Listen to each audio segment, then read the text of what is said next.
I don't know if I want to comment. Yeah, I did. We did. Yeah, we did. We went just kind of make an appearance type of thing early. It wasn't consequential. Say hello.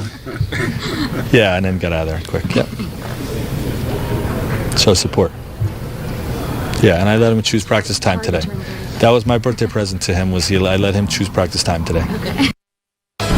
So yeah, the joke there, LeBron picked a later practice time, but LBJ has been in the giving mood all season, particularly the last 2 games, combined 29 assists, just 3 turnovers in the wins over the Blazers and Mavs, which is silly. It's silly. Perhaps even more impressive, those 29 assists while he took a combined 25 shots. 29 assists. Yet he's only taken 25 shots. So here's my question for you, because this isn't really the LeBron that we have seen over the first 16 years of his career. Yes, he's a willing passer. He reminds us of that all the time. However, embracing this point guard role, how is that kind of bringing out a different kind of side of him, I guess, in his game? I mean, for me, when I'm looking at it, that soundbite said it all when he was talking about his party and his event. But I feel like basketball is a reflection of life. And his leadership, he said, look, people around me having a good time, that means I'm having a good time. And this is what happened on the basketball court. Kyle Kuzma slashing to the basket. Anthony Davis diving to the basket, getting easy opportunities. When you're sharing the wealth like that because you draw so much attention, that's fun basketball to be a part of. I recall when I played with guys, I would not run the lane. I would trot on the lane because I knew I wasn't getting the basketball. But when you know you have an equal opportunity to receive opportunities like that on the fly, you're running harder, you're cutting harder. It's a fun game to play. Not only is it fun, but he's making it look so easy. Yes. That's what he does. How about this, James? In his last 4 games, LeBron had 50 assists, just 9 turnovers. That's the first time in his career that he's even had 50 or more assists, and fewer than 10 turnovers in a 4-game span. Guess who the last Laker was to do that? Magic. Yep, in 1991. How special is that? That's crazy right there. I mean, you look at the games where he's had those, multiple turnovers. There hadn't been many of them, but to be able to correct that in his last 29, 50 games or whatever that was, that is an amazing stat to recognize that I have the ball, I can't turn it over. And it's just simple as that.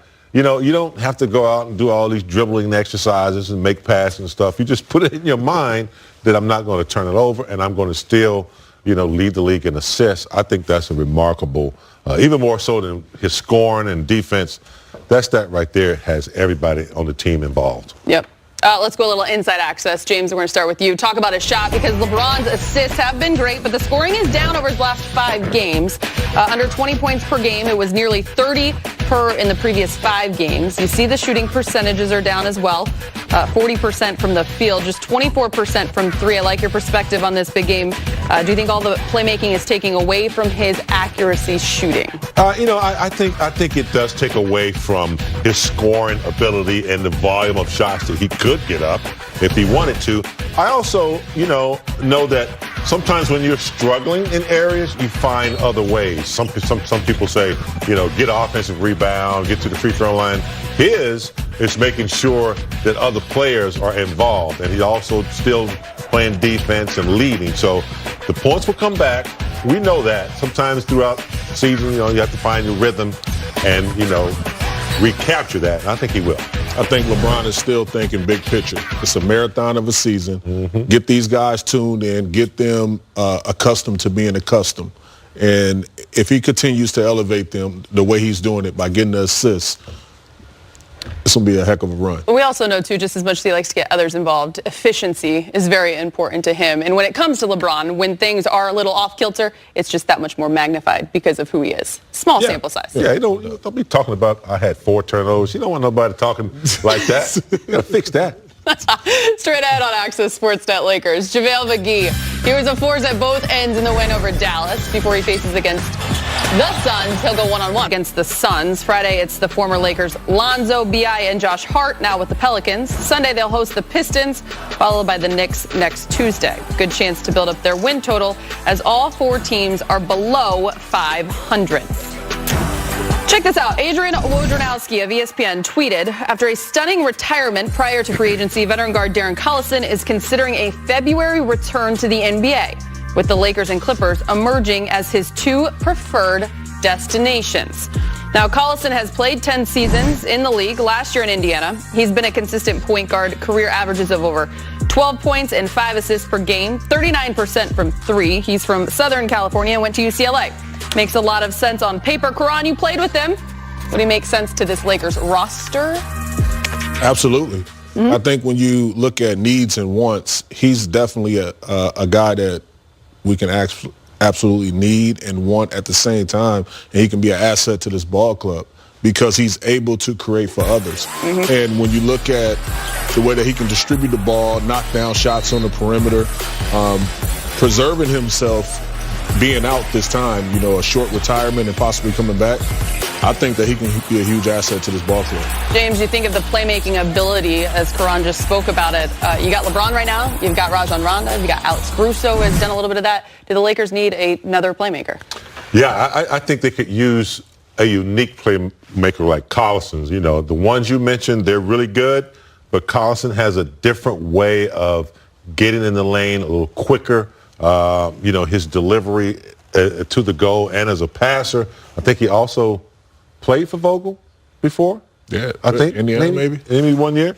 So I think I think that type of creation in the fourth quarter, I think he'd be a good combination to go along with Rondo. Rondo is still our backup point guard, but maybe on a back-to-back night when Rondo's not available, or maybe when we need that type of speed or creator, I think Collison is a different kind of guard than we have. Numbers aside, too, he adds a toughness and a level of edge that what team wouldn't want that on their roster and their 100%. squad. All right, we're going to change gears a moment. In the first meeting with the Phoenix Suns back on November 12th, 6 Lakers scored in double figures, one of which was Lakers big man JaVale McGee. He finished with 11 points in the win for the purple and gold.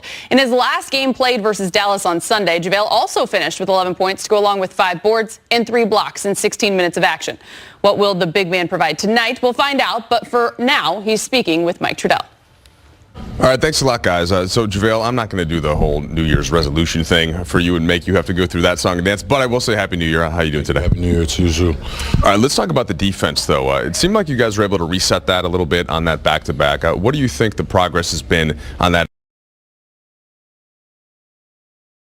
Just refocused our defense. We had a little bit of slippage, but we're back to the defense that we know that we can play and that Coach Vogel knows we can play. How about just you individually and where your level of focus is and the things that you're thinking about the most on that end? Definitely just trying to prevent people from coming to the rim and making sure when I'm in the game that they're shooting a really low percentage at the rim, and I feel like that's what I've been doing these past couple games. Hey, JaVale, what stands out most to you about this Phoenix roster and how that affects how you guys have to play? Really aggressive guys, hungry guys. Even though they have a losing record doesn't mean that they're going to come in here with any less aggression than a team with a winning record. We definitely, everybody gives us their all when they play us, so we definitely have to make sure that we clamp up on defense and do what we do.